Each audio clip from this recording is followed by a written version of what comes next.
ఇప్పుడు నేను చెప్పే విషయాలు ప్రతి ఒక్కరూ ఏదో ఒక సందర్భంలో ఫేస్ చేసే ఉంటారు. అవేంటో తెలుసా?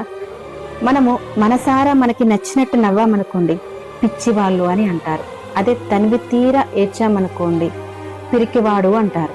అదే మనము మర్యాదగా మాట్లాడామనుకోండి, అమాయకుడు అని అంటారు.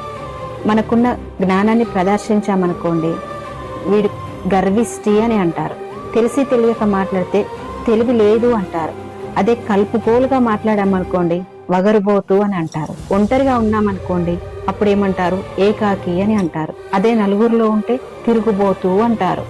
మౌనం వహించామనుకోండి, చేతగాని వాళ్ళు అంటారు. మనము ఎదురు తిరిగి ఆర్గ్యూ చేశామనుకోండి, అతివాది అంటారు.